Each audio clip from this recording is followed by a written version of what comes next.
Thank you for taking the time to attend our presentation. This presentation about youth violence against school-age and adolescent students was created by Meghan Lakeatta Tonge, Jennifer Raymond, and Christina Rescinito from Rowan University. Our goals for this presentation is to increase staff knowledge and confidence in recognizing, responding to, reporting, and preventing violence among school-age children. By the end of this presentation, teachers and staff will be able to recognize at least 4 warning signs associated with youth violence in the school environment, differentiate key elements between cyberbullying, psychosocial violence, and physical violence, identify factors that may increase vulnerability among neurodivergent students, and recognize gender-related differences and potential for violence against this population. Neurodivergent is not a medical term nor a diagnosis, yet it is used to group terms of altered brain developmental disorders such as attention deficit hyperactivity disorder or ADHD, autism spectrum disorder or ASD, and major depressive disorders, to name a few. Neurodivergent students can both project and be the subject of violent behavior. Students with these conditions may be included in the general education population, and staff members must be familiar with these terms and possible behaviors. Students with neurodiversity can be aggressive towards teachers and principals and even their classmates.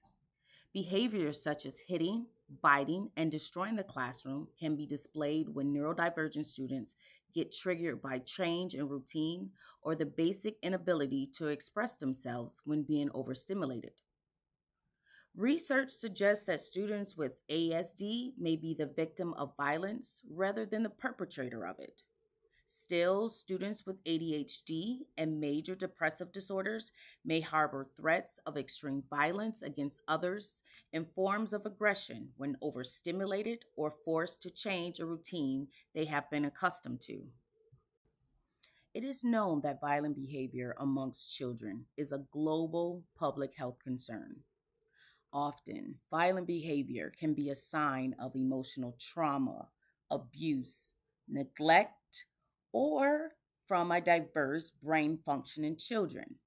Still, it is important for teachers and educational staff to 1, recognize the violent behavior, 2, reduce sensory and stimulation, 3, remove the students away from the violence.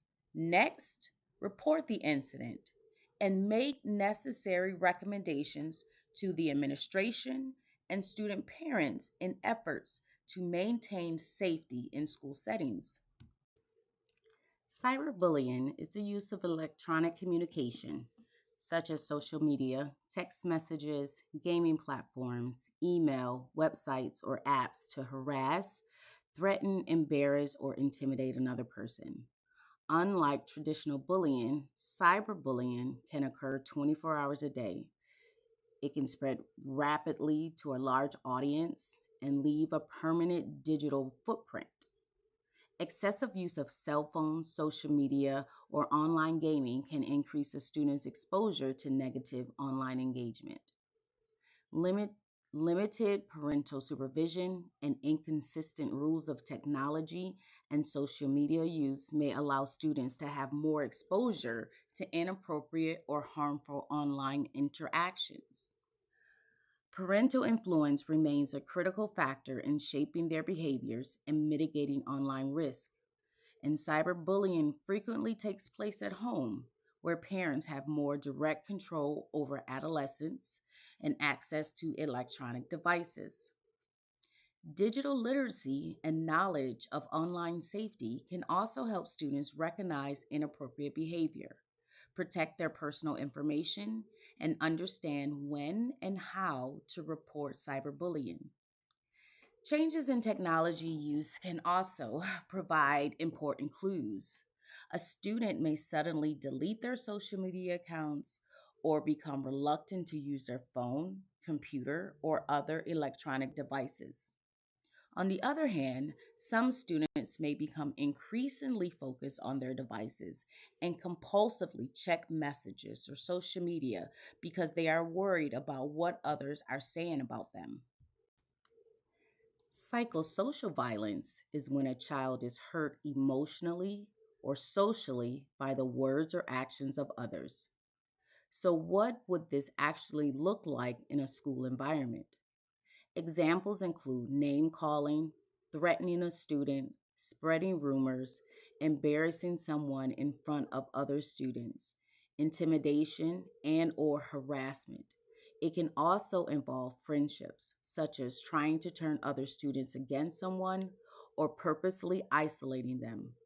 These behaviors are similar to what we would call verbal, social, or relational bullying. Being reportedly left out or rejected can make them feel like they don't belong.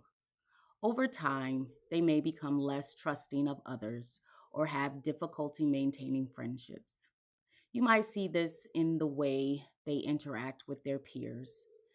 They may become more worried about fitting in. They pay closer attention to what others think of them or change how they act to avoid rejection. These are important signs because psychosocial violence often targets a person's friendship and social standing. One reason this can be difficult to recognize is that it often happens indirectly. It may look like typical friendship conflict, especially when there isn't an obvious incident for a teacher to see. Kids will have disagreements and friendships will change. It is more concerning when there is an intentional or repeated pattern of exclusion, manipulation, or rejection that is causing harm to the student. There may be no physical injury or clear evidence, such as a message or a screenshot. A student may also be hesitant to speak up because they feel embarrassed or worry that the situation could get worse. Physical violence is when physical force is used to hurt or potentially harm another person. This can include hitting, kicking, punching, pushing, grabbing, or physically fighting. When a student is experiencing physical violence, there may be physical signs such as bruises, cuts, swelling, or complaints of pain.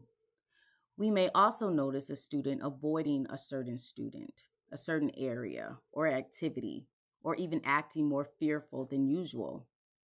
One trend that we think is especially important for educators is the age difference, in which recent data shows that physical offenses among older teens have decreased, while offenses among younger youth, those between approximately 10 and 14, have increased. That tells us that prevention and early intervention cannot wait until high school. When we talk about youth violence and gender, boys and girls can experience and respond to violence differently. Research shows that boys are more likely to be involved in direct physical aggression. Boys, particularly black boys and young men, also experience disproportionately higher levels of community firearm violence. Girls, on the other hand, have higher rates of certain forms of relational, sexual, and dating related violence. Girls may also experience an overlap between a victim and becoming involved in aggressive behavior, particularly within dating relationships. CDC mental health data show nearly 40% of high school students report persistent sadness or hopelessness, with significantly higher rates among girls who have experienced physical or sexual victimization. Boys may be more likely to externalize their distress. Boys are almost twice as likely as girls to report involvement in physical fights on school property. Girls may be more likely to internalize their distress. We may see depression, anxiety, withdrawal, sadness, social isolation, or changes in relationships and academic performance. The difference in signs and presentation between boys and girls reflects gendered coping strategies and social expectations. Gender patterns should inform awareness, but not create stereotypes. Risk factors can occur at the individual, peer, family, school, and community levels. Examples include difficulty managing emotions, previous exposure to violence, bullying, social conflict or rejection, family conflict, an unsafe school climate, lack of school connectedness, and exposure to community violence, even limited resources. Risk factors are not predictors. Having one or more does not mean a student will become violent. They simply help us recognize when a student may need additional help. Warning signs can look different from student to student. One of the most important things to notice is a change from the student's usual behavior. Signs may include becoming withdrawn, anxious, fearful, angry, avoiding certain peers or activities, changes in the student's mood, self esteem, or relationships, declining grades, difficulty concentrating, or even increased absences, frequent physical complaints such as headaches or stomach aches, or unexplained injuries, saying they feel unsafe, afraid, hopeless, or do not want to come to school.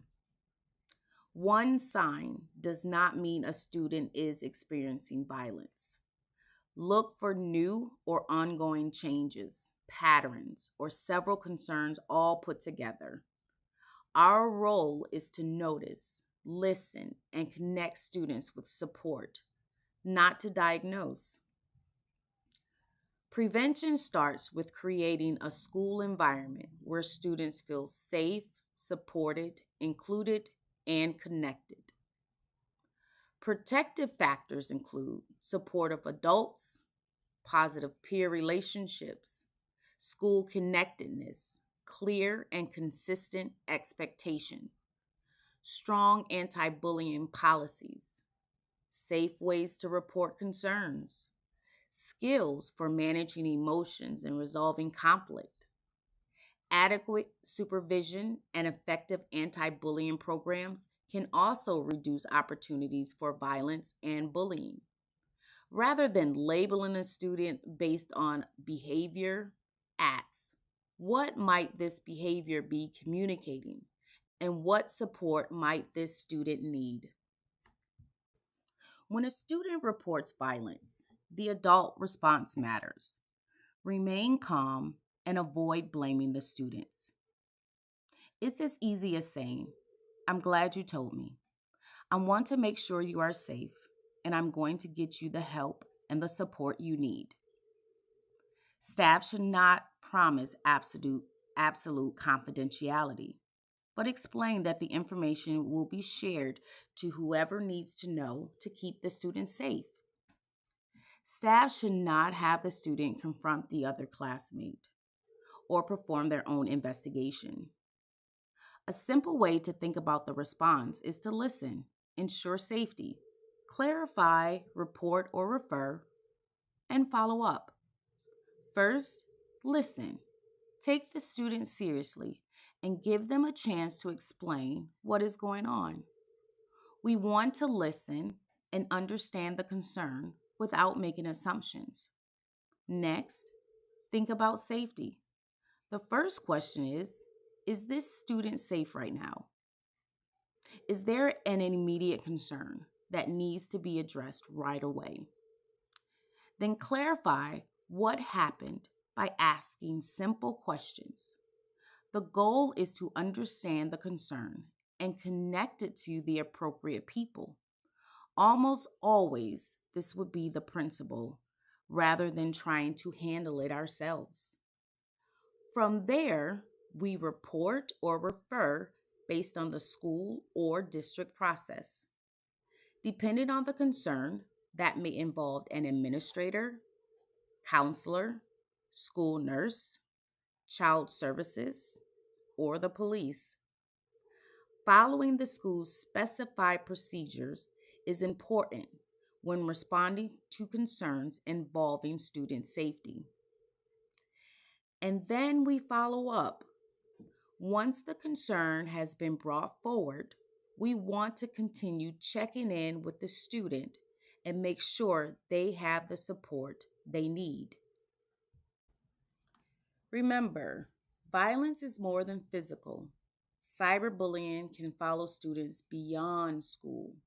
Psychosocial violence can be difficult to see but still cause significant harm. Neurodivergent students may require individualized safety and communication support.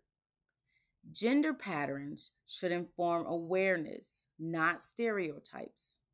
And every adult in a school has a role in creating a safe environment where students feel seen, believed, supported, and protected.